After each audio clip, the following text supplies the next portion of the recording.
Welcome to Rooted and Reformed. I'm Bo. I'm a 16-year-old Reformed Christian. I love the Bible. I love theology. And this podcast is covering news and events from a Christian worldview.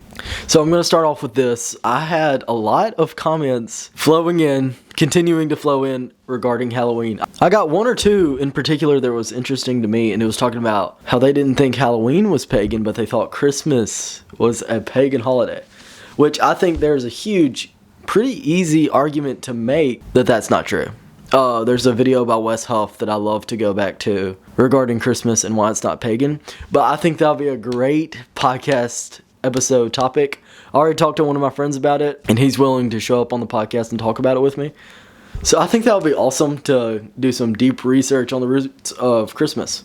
So look forward to that because it is November and Christmas is right around the corner. And I have a lot of thoughts regarding Christmas. I'll give y'all a sneak peek right now. The struggle between having fun on Christmas and getting caught up in that and forgetting while we're celebrating it, which is, I know it's a regular topic for Christians to talk about, but I've had a particular struggle with it, and I think I've worked through it over the past few years of how can I glorify God with Christmas. Christmas is a Christian holiday, but there's so many other things with it that you can get caught up in. And so for me, I will get caught up in that stuff and forget why I'm celebrating this. And once you put Christ in the center of your Christmas, I promise you, it'll get 100 times better. Because if you're not, you're just chasing after selfishness. And I would be the biggest victim of doing such things. So it's a balance because you can still have fun around Christmas and you can still enjoy the trappings of it, but not if you're not going to glorify God and keep him at the center of it. So yeah, I could literally go on all day, but there's a sneak peek of something I want to talk about.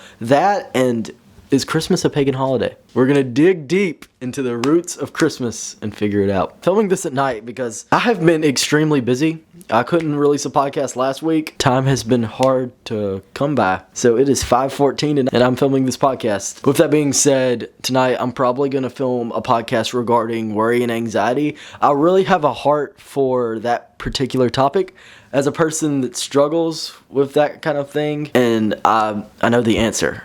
And it's trust in the sovereignty of God. And I'm going to look into how do you trust in God's sovereignty. And I've done it a little bit in the episode regarding AI. But I don't think I gave a good enough explanation. And I think once you can wrap your head around it well, it will literally change your outlook on God, who you are, who God is. And you'll just love him more. So not only can you solve your anxiety problem, you can love God more. I just think it will be great. So that is the updates for the podcast. Thinking about doing a Thanksgiving episode. Thinking about doing a New Year's episode. Talking about how God has been good and faithful. And hopefully next year we can get some guests on this podcast. So those are our announcements and updates and life updates. And now I can move on to the weird thing that's going on in culture currently. So it's funny. I have talked about on this podcast TPUSA and Forrest Frank.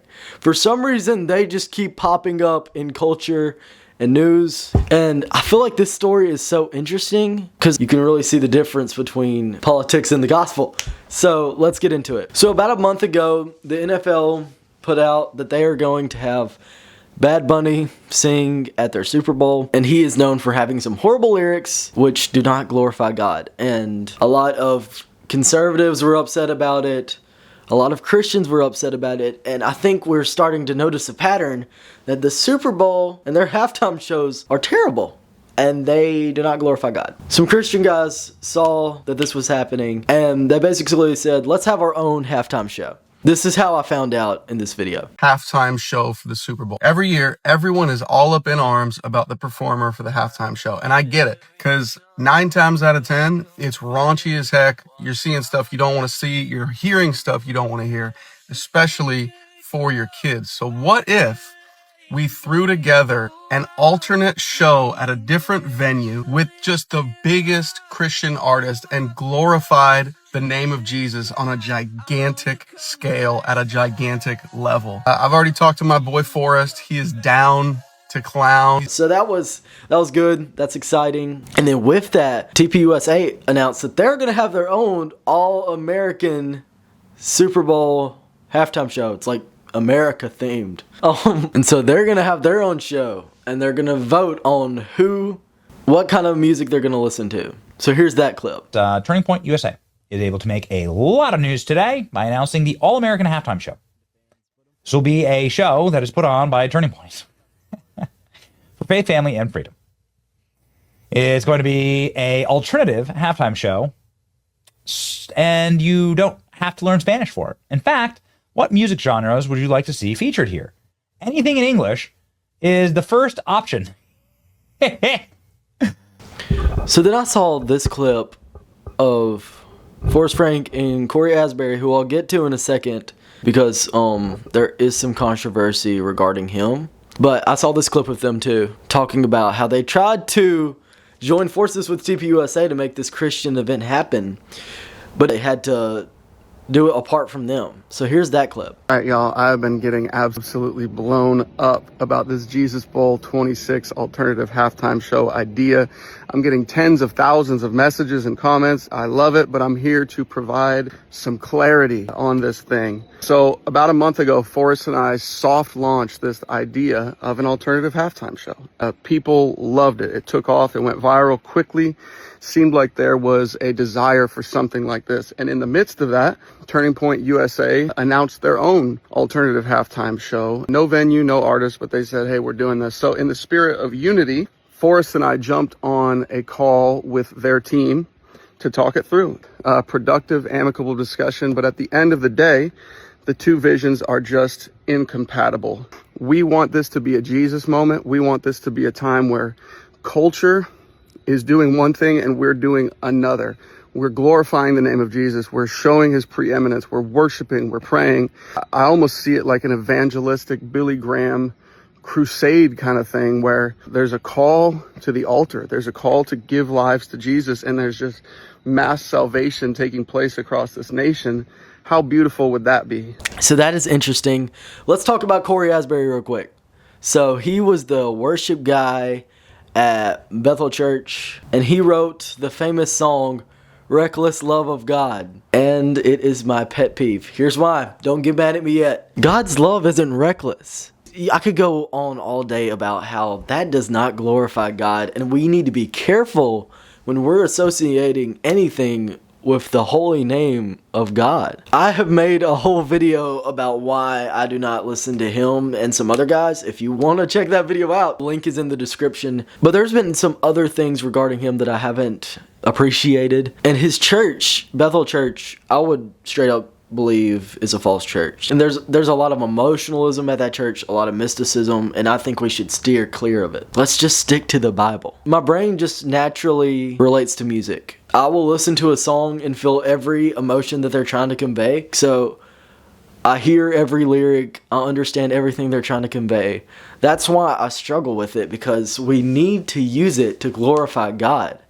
And we need to be careful because those words matter. And it can be used in such a way where you can look at the lyrics and be in such awe of God, or it can be used to butcher his name. And we need to be so careful. And the songs we need to write need to be putting God in such a high place. So we need to be careful. And a lot of these songs that you're going to hear with bad theology, if you look into it, it's because of their church. Their church would have bad theology in it. So my encouragement to y'all would be watchful of this stuff. Even in your Christian music listening, listen to something that glorifies the name of God and be watchful. Because the Bible talks about steering clear of false teaching, and false teaching can even get into your Christian music listening. There is something that I have looked into. Apparently Corey Asbury has left Bethel Church, but maybe not for the reason you're expecting. Apparently he has gone away from Bethel Church because of their politics. He's walked away from CCM, Contemporary Christian Music, because he doesn't want to profit off of people's worship and praise.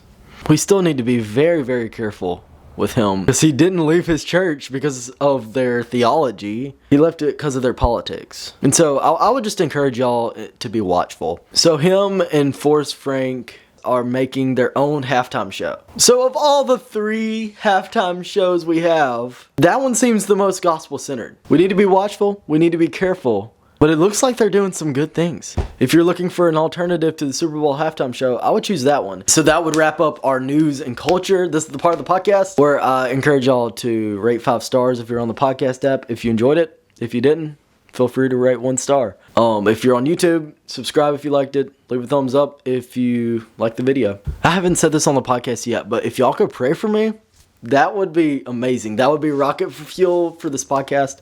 So if y'all could pray for me and pray for this ministry, that God would be glorified in this ministry and that the words that would come out of my mouth will glorify God, that would be awesome. I've been reading a book by R.C. Sproul about prayer, and a lot of it I knew already, but sometimes just refueling your mind with those words, like just thinking about how prayer is important and God does work through prayer is just a good reminder. So yeah, if y'all really want to support this podcast, I would encourage y'all to pray for me. Pray that God would be glorified through this podcast, because there's no point of this to me if God won't be glorified. There's no point of my life if God is not glorified through it.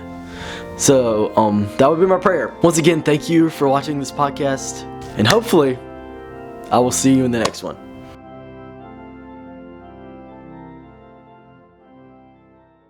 Which I don't believe it is. We're gonna dig deep. This is gonna be a long night.